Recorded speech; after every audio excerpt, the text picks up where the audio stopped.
guys, welcome back to my channel. You have probably seen the title and click on this video. If you're wondering, I was just thinking of what topics I should say to my videos, and I came across this topic because I think that this is a very important and essential thing to discuss about, as we all have experienced this before, and I also too have experienced it as well, which is dealing with depression and paranoia. Now, in terms of experience, I don't have that much of depression. Mostly of the times that I feel kind of depressed is usually when I'm stressed and kind of sad, but that doesn't count as depression. Depression is something that lasts long, like can last for weeks and months. Mine are just like come and go, like sad for once, and then another time I'm like happy. So you would kind of consider me bipolar, but I'm not. I don't have depression, but I would like to raise awareness of this topic. In terms of paranoia, that is a major thing for me. Growing up, I really have a major paranoia, but I'll save that story for the next part of this video. First, I'm gonna talk about depression. Now, I don't have depression. I don't know how it feels to be depression, even though most people like have it at least once in their lifetime.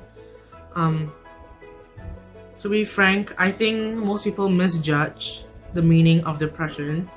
Depression is a mental thing. It comes from your brain and something that happened to you, like something that traumatized you, may cause your brain to think negatively, and that is what caused the depression to strike you, and you will have depression. Like, you are stressed out and so moody and emotional. I have never experienced that before. I don't know how it feels, and I never want to feel like that. I just don't know how it feels to be depressed. I think that depression comes in many forms and can be caused by a certain things. One of the things that causes depression is family problems. For example, parents quarreling. You know, it's a child's nightmare to watch their parents quarreling. Like, in the end, they will like divorce, and this is what makes the children have that negativity in their brain, and this is what causes them to be depressed. It's like they are trapped in their own shell and they don't know how to escape. They can't escape from this reality. Like, they think that their lives are worthless and their life is over. So this is what causes them to be pressured on. Another cause is school. For example, bullying. Bullying is also a major thing for me. In my opinion, I think bullying shouldn't exist, because bullying has caused some people to commit suicide. Like, all the news that I've heard about, like, people write some nasty comments on the internet and it caused one person to commit suicide, have these suicidal thoughts. Especially cyberbullying. I think cyberbullying is the most painful type of bullying that I feel we need to be concerned about, because it is in the social media. For example, Facebook. Like, anyone can say anything or type anything to you, and in the end, they don't care about it. And the victim who is being bullied, they will feel like, the words like pathetic and disgusting and ugly. They will take those words seriously, and they will start building up this suicidal thoughts, and therefore committing suicide. And this is really saddening to hear, because I experienced my bullying too. I think all of us experience bullying. I believe that all of us experience bullying. It was not such a big bullying, it's just like verbal. People keep saying that I'm ugly. Well, I am, I know. You don't have to say it. Like, keep your opinions to yourself, and I'll keep mine. As long as I don't disturb you, you don't disturb me. And now I am living a happy life, you know. I try to be positive, and therefore I don't have depression. I try to stay away from risky stuff, and I'm always happy, you know. At school, I always the happy-go-lucky person, and I don't get easily emotional. If it's really serious, then I'll be emotional. But for now, I'm just a positive person. So that is depression. Unfortunately, I don't have any experience, so I'm really sorry if anyone there who's depressed. I'm sorry, I don't have any experiences or stories to share. Moving on, paranoia. For those of you who don't know what paranoia is a thought process believed to be heavily influenced by anxiety and fear. Like, some people can have anxiety, you know, and they could like be afraid of everything, and it often comes to a point of delusional and irrationally. This means that when a person is paranoid, they have this bad instincts that something may happen, but in the end it doesn't happen. Like, you're thinking of something bad gonna happen, like you're really scared, like you're gonna die or something, but in the end you don't. It's something really complicated and frustrating. I can't even say it to words. If you're paranoid, then you will get me and understand me. It is really frustrating to cope with paranoia. I think that paranoia is like controlling me, like holding me in, and I just don't know how to cope with myself. My experience, this is a daily routine for me. So when I go out my house, the rest of my family would just easily go out and lock the door and go out. For me, it takes time, which is that when I go out of my house, when I lock the door, I locked it and I know it's already locked, but I still check it again.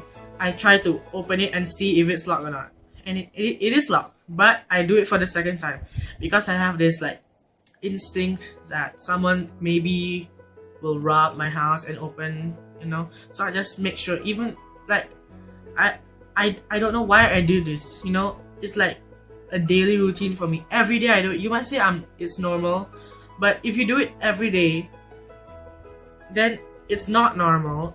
It's something that needs to be concerned of, and I don't even know why. I don't know how to, stop it. Even though I try to stop it sometimes, but I just can't. My brain just tells me to do it, and I do it every day even without thinking. So that is one problem for me. Another problem is when I go back home from school. Now, when I go back home from school, I will always like pack the day before I go to school. So I would pack early, and I would just look at my timetable, look at the subjects, and put the necessary items inside. And I look one by one, really closely. Like, if it's English, then I put English stuffs inside. Then if it's maths, then I put my maths books and all the stuff inside. And once I'm done, even though I know it is completely arranged properly, yes, I have OCD a little bit, but not that much. Even though I know it's inside my bag, I would do the second time. Yeah, I would still do it because I'm afraid that I will be like forget something, so I always check one by one. And this is like freaking so irritating and frustrating for me because it's just wasting time. You could do something else, but you still have to check and check and check again. So it's like controlling me. So that is like terrible, and I'm like corrupted. I don't even know what to do. Another one is at my school. Yes, I don't usually tell these people because I don't want to create a scene. But every time I walk to school, inside the school, I will always have this fear of like people talking about me, talking bad about me, and I will just always like look down and don't want to look at anyone. if I look at them, then we will have that awkward stare, and I would easily assume that, oh, they hate me, they're talking about something about me. Yeah. I would have that instant instinct that they all hate me. And this is like sad for me, because I'm even afraid to go out of my house and walk in public, because I'm afraid that I'll be judged, even though they don't. I just don't know how to deal with this. And if in the future, if I work, how am I supposed to work like this? I can't even bear to look at people. So you might say that I'm antisocial. I kind of am, but not too antisocial, because it goes at a certain level that I'm afraid to even go to my cousin's house.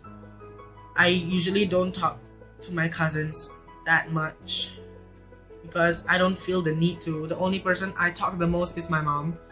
She's the only one who has been supporting me and appreciating me, and I feel like she's the only person who, you know, can give me advice, and that. Other from her, I don't know who to trust. I'm afraid of society. That's all. That's a fear of me. Like, you know, even when I walk home and I saw a group of people chatting, and I don't even know them, but when I accidentally stare at them and they accidentally look at me, and I would instantly assume that they are talking about me. Like, I don't know why I have these bad assumptions, you know, and this is lowering my self-esteem and and building up my self-harmness. Like, I'm even insecure about myself. I feel that I am disgusting, and I feel that I'm ugly, to be honest. And every time I look at the mirror, I tend to prevent looking at the mirror, because I don't want to look at myself, you know. I'm like really, I don't know what term it is. I think it's claustrophobic. I'm afraid to go out. But it's not claustrophobic. That is close. I don't know what was the term. But I'm really fear of a lot of people, society. I just feel that they are too judgmental, and they can easily judge. We are humans, we judge. So I think that my insecurities have gone up, you know, because I feel that I am not worthy, and I don't even know how to cope with it. So I cannot give any advice to you, to those who are having paranoia. I don't know how, because I cannot cope with it. And until now, present time, I still have paranoia. I'm paranoid about everything. Like, even the small things, like even going to bed, I will always check if everything is in place, and you know, and check everything, look up, look down, and until I'm satisfied, then I'll go to sleep. Some people, you might say that I have sleep deprivation and something like that, but I actually can sleep, but it's the temptation. It's just the temptation of me. So this is really like messing me up, like messing my brain. I don't feel talking to my teachers, you know, because I don't feel that they will understand me. They will say that they're scared, but this is for my whole life. Even in primary school, I was also scared of walking in my school, and even making this YouTube channel, even making this video, I have tried multiple times and try not to like mess up, and I'm messing up right now, and I don't feel like doing it again. I think I'm gonna just post this video, because I don't want to like just see. I can't even talk. I just don't want to like waste my time making another video, and I think this video is already good. I have said enough. So to sum up, depression, suicide is really not a good thing, and a piece of advice: do not think negatively. Always stay on the positive side. And how to do that? You can go outdoors and just play some sports. You can ask your family to go out, family outing, and have family dinner. And these small things will help you because it will make your bonding time more effectively, and you will be better. And if you have any problems, you can go see a counselor, and ask for help with that.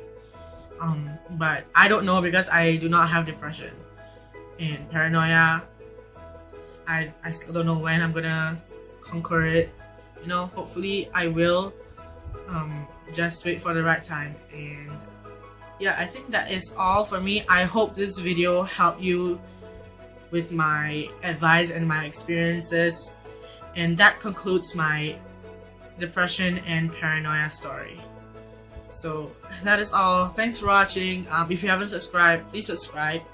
It's okay. I don't even care if I got that much subscribers. I just want to be happy, I just like doing videos. I don't even care about the subscribers. As long as I'm happy, then it's okay.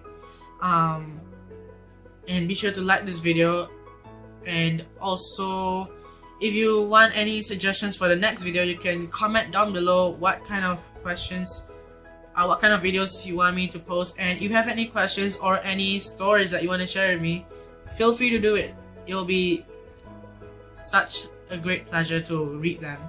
So that's all. Thanks. Goodbye.